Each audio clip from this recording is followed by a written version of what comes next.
हाँ, तो हनोई समझौता हुआ था 3 मार्च 1946 को हुआ था। इसके तहत हुआ क्या, फ्रांस ने वियतनाम के गणराज्य रूप को स्वतंत्र इकाई माना और साथ ही गणराज्य में हिंद चीन को संघ में रहना और हिंद चीन में फ्रांसीसी यूनियन में ही रहेगा, ऐसा उसने इस प्रस्ताव में, इस समझौते में रखा।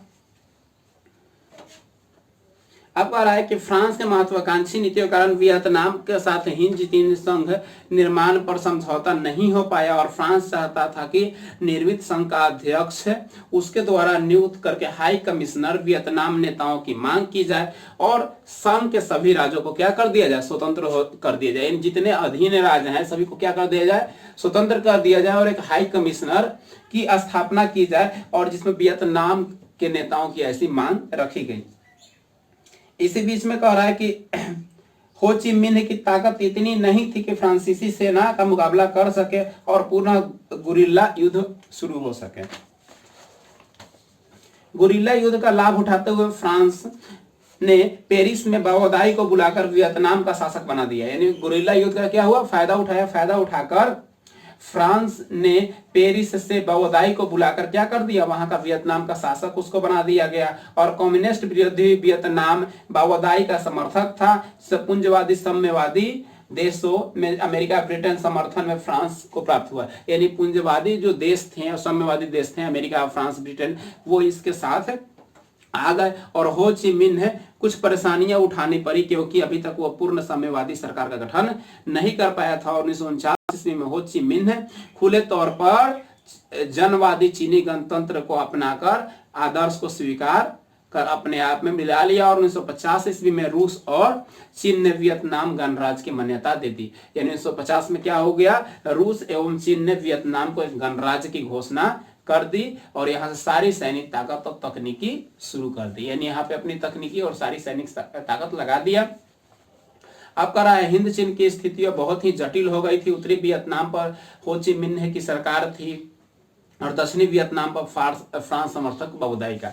यानी उत्तरी चीन पर किसका था, तो हो ची मिन्ह की सरकार थी और दक्षिणी चीन पर बाओदाई का सरकार था।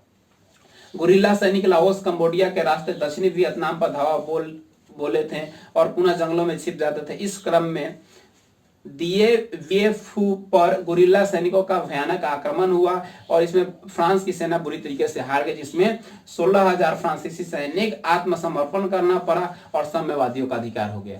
यानी छुपकर वार करते थे और इसी घटनाक्रम में वो सारे लोग क्या हो गए, पकड़े गए और पकड़ने के बाद बुरी तरीके से वो हार गए।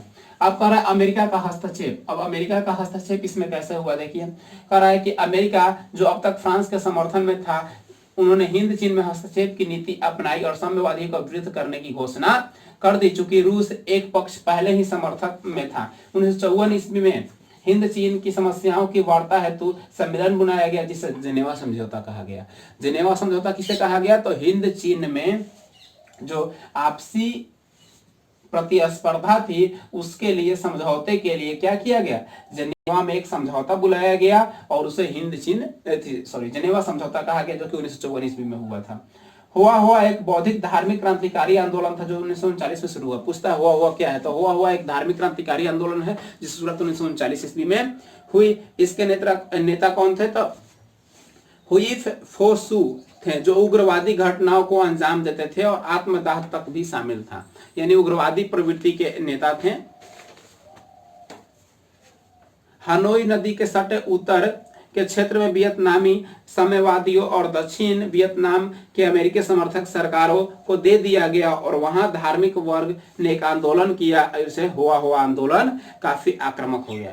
यानी जो बंटवारा हुआ क्षेत्र का उसमें अमेरिका को दे दिया गया और इससे आपसी लोगों में क्या हो गया, बहुत ही धर्म को लेके जैसे उत्साहपन आ गया और इसके चलते एक आंदोलन हुआ जिसे हुआ आंदोलन कहा गया।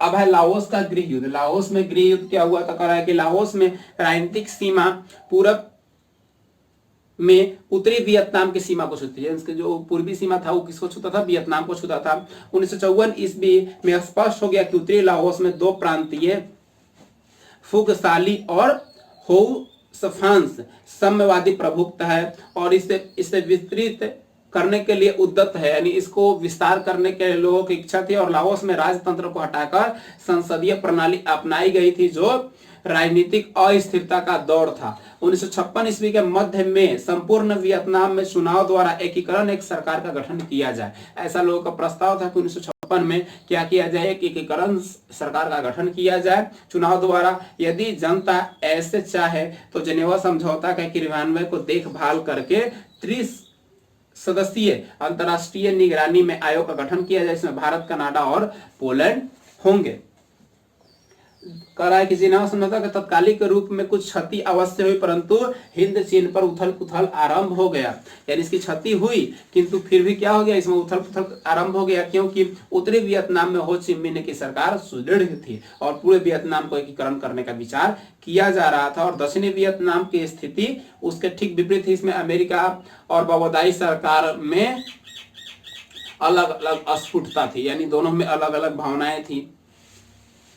कह रहा है कि इन दिनों दक्षिणी वियतनाम में साम्यवादी के साथ साथ और भी सौतेले भाइयों ने लाओस पर अपने सौतेले भाइयों ने क्या किया, लाओस पर अपना राजनीतिक पकड़ अलग अलग रास्ते से अपना ली, जिसमें राजकुमार कह रहा है कि सुवन फुमा जो तटस्थवादी थे, और दूसरा राजकुमार कह रहा है कि सुफन बोंग थे और तीसरा कह रहा है कि पाथेंट लाओस के नाम से विख्यात है। इन तीनों ने क्या किया, अपना अपना सैनिक संगठन बुलाकर लाओस पर साम्यवादी की स्थापना करना चाहते थे। यानी 3 सौतेले भाई थे, तीनों ने अपने अपने नीति से अलग अलग क्षेत्रों पर अपना अधिकार कर लिया और वहां पे अपने अपने सैनिकों लगा दिया। 25 दिसंबर 1955 को लाओस में चुनाव के बाद राष्ट्रीय सरकार का गठन किया गया और सुफन फुमा के नेतृत्व में सरकार बनी और पाथेंट लाओ इसका विरोध करते हुए गोरिल्ला युद्ध शुरू कर दिया। परंतु 1957 ईस्वी में दोनों में समझौता हो गया और पाथेंट लाओ की पार्टी नियोलियो हक्सत के सदस्य को सरकार में जगह मिल गई। यानी जो उसका भाई जो उसका अलगाव किया उसके बीच उसमें समझौता हुआ, समझौता में उसको भी क्या किया गया, सरकार में एक पद दे दिया गया और वो भी क्या हो गया, शांत हो गया। कहा है कि लाओस में गृह युद्ध अमेरिका रूस के प्रक्षोभ सहभागिता का एक बार फिर से विश्व शांति का खतरा था। यानी दोनों गुप्त तरीके से, एक तरफ से अमेरिका एक तरफ से रूस क्या कर रहा था, इस युद्ध को और भड़का रहा था जो कि एक पूरे विश्व के लिए खतरा था। भारत ने जेनेवा समझौता के अनुरूप अंतर्राष्ट्रीय नियंत्रण आयोग का पूर्ण वर्जित करने की मांग की और इस समस्या पर 14 राष्ट्रों ने एक सम्मेलन बुलाया और लाओस में तीनों पक्षों की भागीदारी रूस अमेरिका की सहमति हो गई और मई 1961 ईस्वी में एक सम्मेलन हुआ जिसमें सभी राजकुमारों को संयुक्त मंत्रिमंडल में गठन करने की सहमति मिली।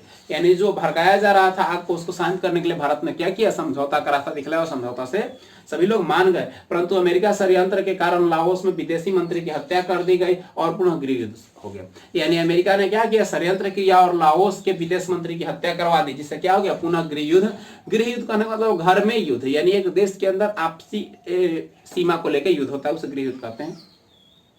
अतः चुनाव के बाद सुफन फुमा प्रधानमंत्री बनाया गया और सुफन बोग उप प्रधानमंत्री बनाया गया और पाथेंट लाओ सन 1970 में लाओस पर आक्रमण करके जॉर्ज के मैदान पर कब्जा कर लिया। और हालांकि अमेरिका ने इस युद्ध में जमकर बमबारी किया परंतु पाथेंट लाओ के आक्रमण को नहीं रोक पाया। यानी अमेरिका इसका विरोध किया, अमेरिका ने बमबारी भी किया, लेकिन इस पाथेंट लाओ को वो रोक नहीं पाया। 1971 ईस्वी में हजारों दक्षिणी वियतनाम के सैनिक लाओस में प्रवेश किए और साथ ही अमेरिकी सैनिक युद्धक विमानों द्वारा बम वर्षा हेलीकॉप्टर और जिसका उद्देश्य था हो ची मार्ग पर कब्जा करना। यानी अमेरिका ने क्या किया, बहुत बमबारी किया और बहुत सारे सैनिकों को भेजा और हेलीकॉप्टर भी भेजा और उसका उद्देश्य था हो ची मिन्ह मार्ग पर कब्जा करना। पाथेंट लाओ ने रूस और ब्रिटेन से अनुरोध किया कि अमेरिका के दबाव डालकर उसे रोके, परंतु चीन ने अमेरिका को धमकी दी। पहले अमेरिका को लगा कि युद्ध जीत लेगा, परंतु हो ची मिन्ह के मार्ग में ही इसकी फ्रांस की सेना आ गई और लाओस को प्रबल प्रतिरोध के कारण अमेरिका को वापस लौटना पड़ा। इसके अलावा इसके पास कोई उपाय नहीं था।